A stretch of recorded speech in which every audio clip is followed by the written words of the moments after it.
Hello unicorns, I'm Tiffany, there's Angelica, and we are back today with another video. As I've been saying for my last previous video, we are celebrating black literature. We are celebrating black books by black authors, okay? And in this video, I want to spotlight some young adult books from across multiple genres that I have read that have really ignited my love again for reading YA books. Because if you couldn't already tell, because I am youthful looking, YA is not my age category. I am not a YA person. And every time I read YA book, I feel like I shouldn't be reading YA because I tend to not like them. But sometimes I find a couple of gems. Sometimes I find a book that speak to the inner child in me, to the inner teenager in me that I wish I read, or I wish these books were around when I was at the age where I can fully appreciate them. So let's just jump into the list, and I'm going to start off with my favourite genre of books, which is sci-fi and fantasy books. Now, the first book I do want to highlight, and this is the book that actually got me reading YA again, and that is Blood Like Magic by Liselle Sambury. Now, it's a duology, and this trilogy, it could have continued to a trilogy because I wanted another book. But again, it was very well done. It was very cohesive. So what is this book about? Black witches. Black witches, okay? And their family is, I think it's the same as the author. She's a Trinidadian. She's a Trinidadian Canadian, and so is the family in this book. So we have all their food and the flavors and their cooking. This book was so good, and considering this was the author's debut book, let me tell you, I have read every single book by Liselle Sambury, and she multi-writes YA books. This is why I'm making this video, for her, because she's the reason why I'm starting to read YA books, her and Joya Goffney. But I get to the other author later on in the video. Let's get back to Blood Like Magic. What is this book about? As I said, black witches. So this is an urban fantasy book set around Toronto, and we are following, what's her name? Foya? We are following Foya, who's waiting to receive her magic, okay? But she needs to have a calling to have this magic, and she needs to complete a task. Now, this task is to kill her first love.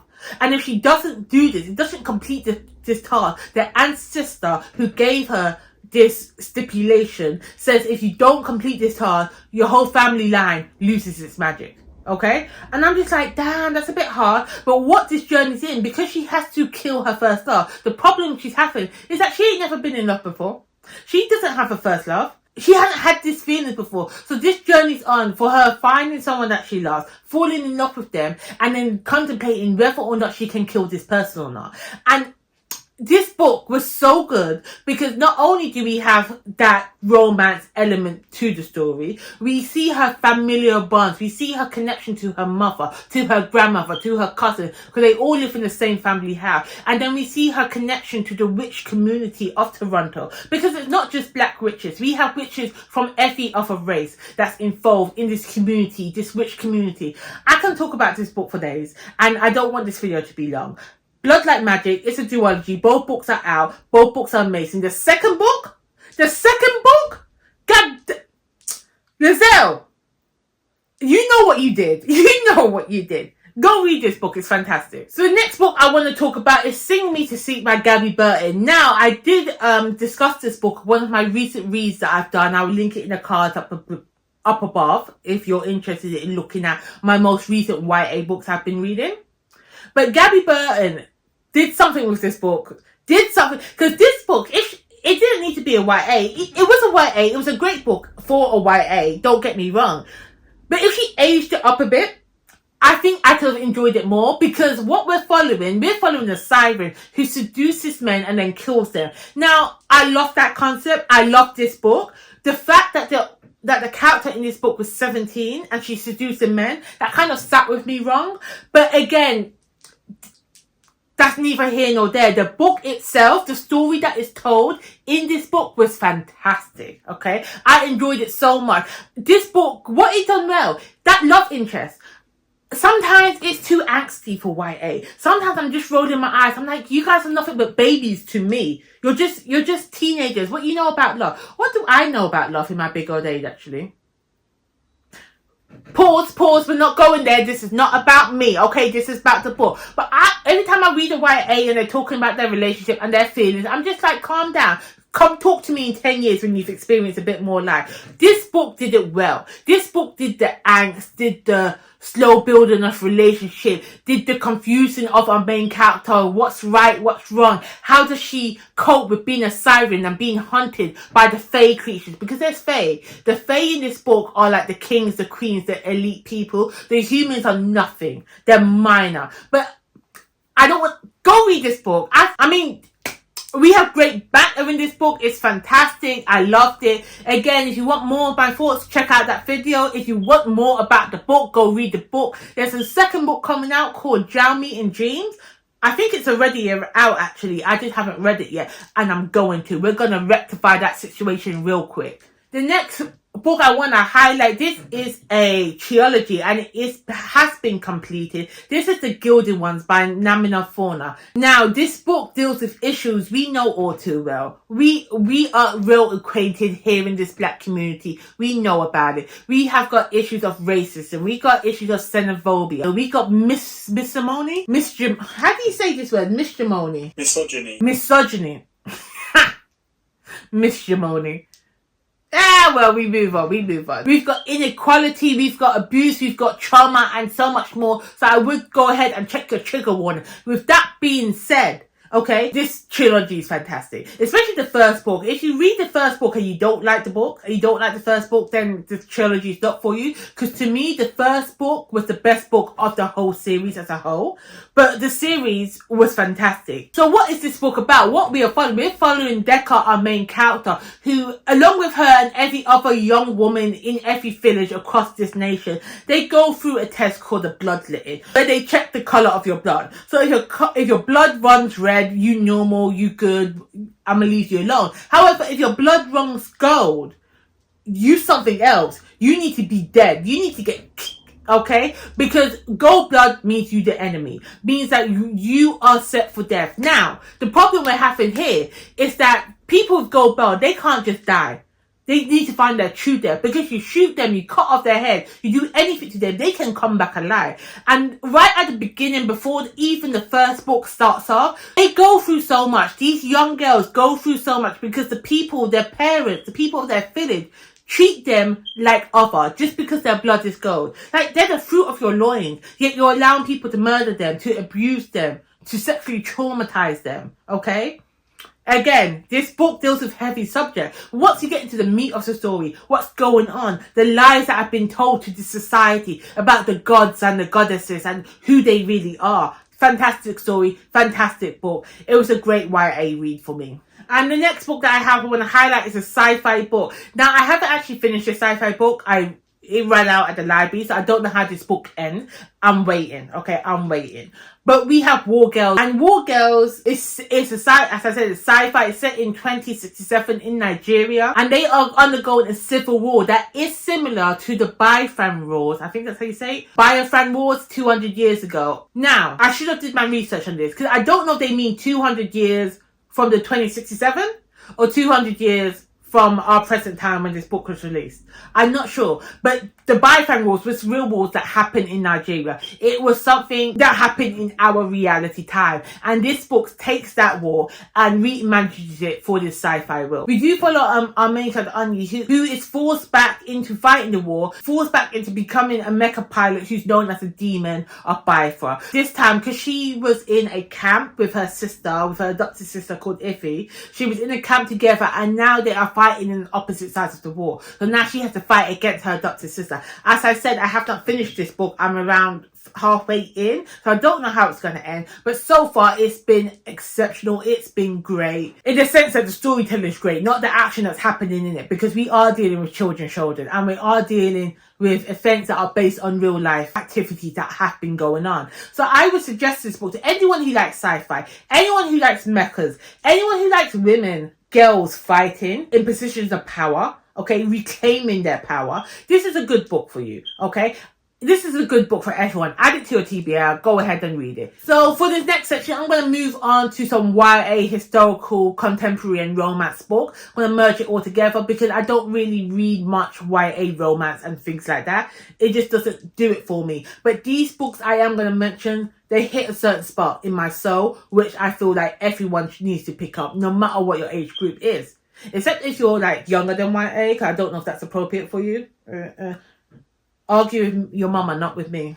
So the first book I do want to highlight is a historical fiction book called Songs of IRIE. So this book is set in Jamaica in 1976, and this deals with everything. All the politics, the social injustices, the racism, the shooting on the street. This deals with everything from that side all the way until experience Jamaica, the lush greenery, the music, the pulling a mango down from the tree and eating it with your bestie by your side. Songs of IRIE incorporates everything that makes Jamaica great and what makes you want to fall in love with the island in this time period. So we are following two best friends from two different walks of life who are embarking on different paths to adulthood. But for one summer, the summer is just for theirs. They can just be kids again, and they grow more than friendship. They grow closer together. And this book just follows how their relationship develops, how they come to terms with growing into the young women that they are going to be. Also, while dealing with the political backdrop of Jamaica during this time. It was a great read. It was a great book. It was great insight into that time, into what people were going through. And I do love the sapphic relationship between these two best friends who are discovering themselves. So if this is something that interests you, I highly suggest you pick it up. The next book I do want to highlight on this list is Excuse Me Why I Ugly Cry. Now, as with Liselle Sambury, as I mentioned at the beginning of the video, Joya Goffney is one of the authors that got me reading YA. It's in particular YA contemporary. Let me tell you something. Her books, although the characters in their books is not reflective of my life during my teen years, I wish I read these books when I was younger because they would have shaped my life differently. Okay, this book, I gave it 10s across the board. Okay, from everything. This book was giving me life. This reignited me. Okay, so I read all her books back to back. Excuse Me Why I Ugly Cry, Confessions of an Alleged Good Girl, and My Week with Him. All of these books are 5 stars for me. Actually, no, one of them was like a 4.5, but it might as well be a 5-star because I still loved it. But the one that I read first, the one that got me on this train was Excuse Me Why I Ugly Cry. So Excuse Me Why I Ugly Cry, to me, it was so much more than your typical YA romantic contemporary book. In this book, we're following Quinn, who makes lists like of boys that she likes, things that she wants to do, things that she wishes to say. She journals every day. And one day she realizes that she has switched journals with a boy in her class and she needs to get it back. She doesn't want him to read it. But what does he do? He goes and reads it and then he loses it. So who has the journal? And while they try to figure out where it could go, an anonymous Instagram account starts posting pictures of her journal online. She has to deal with the fact that her deepest, darkest desires are out there. The things that she has written down is being shared with the public at large. And what I find in this book, because it doesn't just deal with the romance between the female and the main character, it deals with their friendship. It deals with her relationship between her mother and how how our main character comes to think about herself as a person, okay? How she comes to find herself and how she embraces that who she is. It's okay to live in her identity, to live her desires and what she wants. I love this book.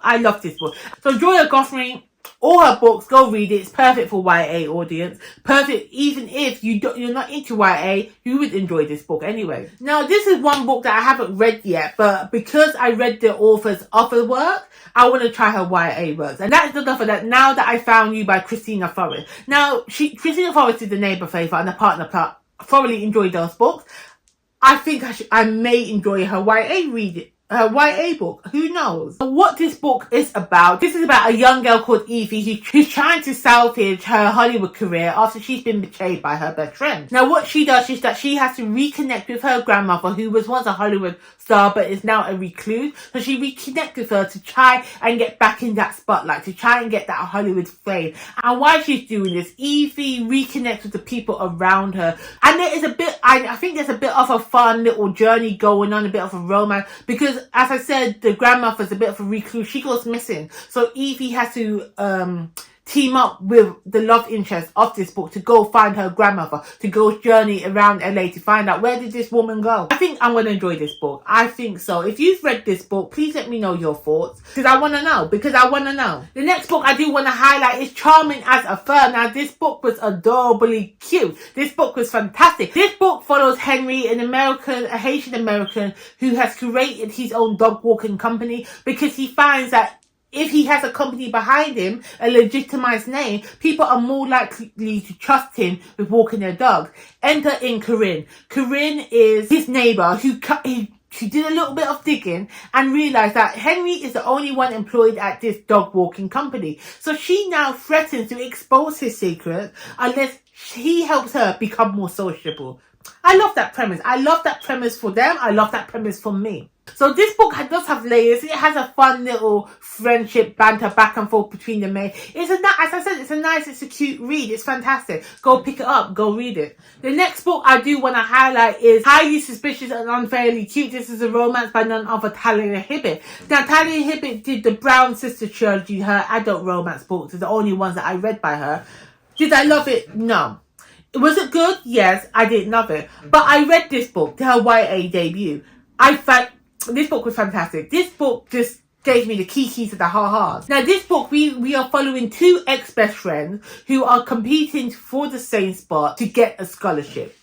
And for all of them to be approved of the scholarship, they need to undertake certain activities. So they are reconnecting with their friendship. We're discovering why they became ex-best friends. And we're seeing that competition between these two academic rivals and ex-besties. That introspection between them is fantastic. And I also like the fact, because the male main character has OCD, and I like that depiction in this book. I mean, it's not what I say character defining. It's just something that he is, and the way it is showcased in this book, it's just like, okay, he has OCD, that's who he is, let's move on, let's not focus on it, let's not make him his defining character trait. I like that in the book. So yeah, this book was cute, it was nice, it's exactly what the title says.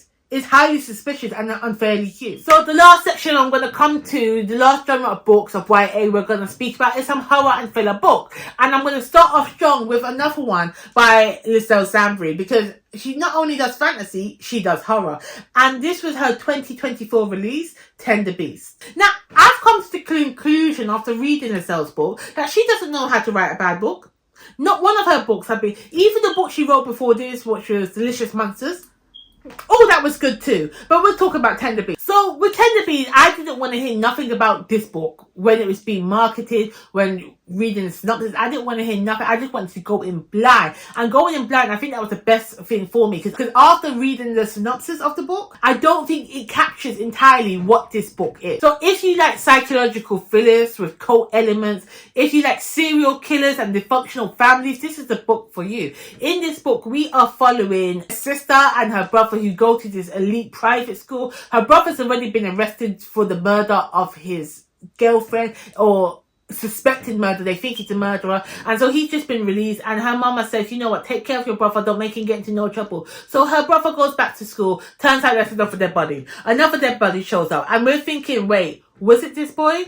Is this boy really a killer, or was it something else? And there begins the journey. There begins the investigation. Something eerie is going on in this book. As again, this is a richly layered narrative, okay? We've got several elements at play here. We've got generational trauma. We've got a coming of age story. We've got a psychological thriller. We've got a murderer and a mystery going on. There's so much. I don't want to give too much away. I think the best way to go into this book is kind of blind. I'm not going to give you every plot point, everything that made this book good, but this was a great read, fantastic read. And if you did read Delicious Monsters, the book that came out previously, there's a subtle nod, there's a subtle hint to that book in this one. I mean, you don't need to read Delicious Monsters to understand and enjoy Tender Beast, but if you did, props to you. I want to know if you get the little nod to it. I want you to know if you get the hint. The next book I do want to highlight is a thriller/romance book. That is The King is Dead. And it says, at the beginning, long live the scandal. Oh,